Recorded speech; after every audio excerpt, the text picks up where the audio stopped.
नमस्कार. चिक्कूचा शिरा कसा बनवायचा ते आपण पाहू. त्यासाठी आपण 10 ते 12 चिक्कूच्या बिया काढून घेतल्यात आणि साली काढली. 1 वाटी रवा, 1 वाटी गूळ, थोडं किसलेलं खोबरं, विलायचीची पूड घेतली थोडीशी आणि ड्रायफ्रूट्स कट करून घेतलेले. आता चिक्कूची पेस्ट करून घेऊयात.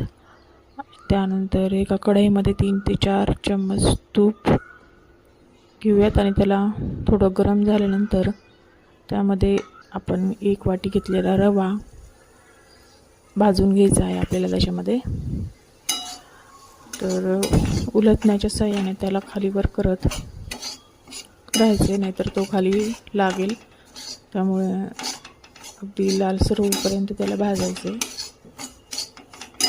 हलवत राहूयात आपण त्याला. एकदमच सगळे चिक्कू पिकल्यानंतर त्याचं काय करायचं असं विचार येतो. त्यावेळी मी हा हलवा ट्राय केलेला आहे का. तर थोडं आपण काय केलं, गरम पाणी केलं आणि ते मधून त्या भाजलेल्या गऱ्यामध्ये टाकून घ्यायचे. जास्त पाणी ॲड करायचं नाही, त्यामुळे थोडं टाकत राहायचं आणि हलवत राहायचं.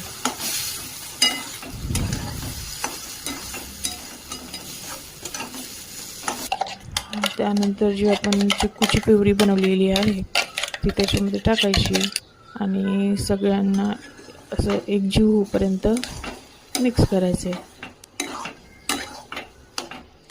आणि त्याच्यामध्ये आपण जी अर्धा वाटा गूळ घेतलेला आहे ना, तो पण टाकायचा आहे. जर गूळ हा ऑप्शनल आहे, चिक्कू तसे गोडच असतात, परंतु जर तुम्हाला अजून गोड आवडत असेल तर तुम्ही गूळ टाकू शकता किंवा अवॉइड करू शकता. त्यानंतर थोडी विलायचीची पूड आणि त्याच्यामध्ये थोडेसे हलवताना ड्रायफ्रूट्स टाकूयात आणि वरती पण गार्निश करायला आपण ड्रायफ्रूट्स टाकणार आहोत. तर व्यवस्थित अगदी मिक्स करून हे मिश्रण अगदी थोडंसं थिक होईपर्यंत त्याला हलवत राहायचं. त्यात वरून 2 चम्मच तूप पण टाकायचं.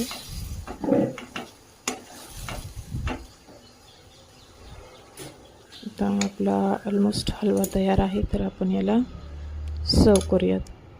तर पहा, एका प्लेटमध्ये मी ते घेतलेलं आहे आणि त्याच्यावरून पुन्हा थोडेसे ड्रायफ्रूट्स टाकलेले आहेत. अगदी रसरशीत असा हा हलवा तयार होतो आणि खायला सुद्धा खूप रुचकर लागतो.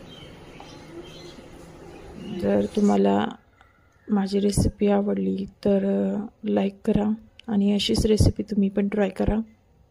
थँक्यू.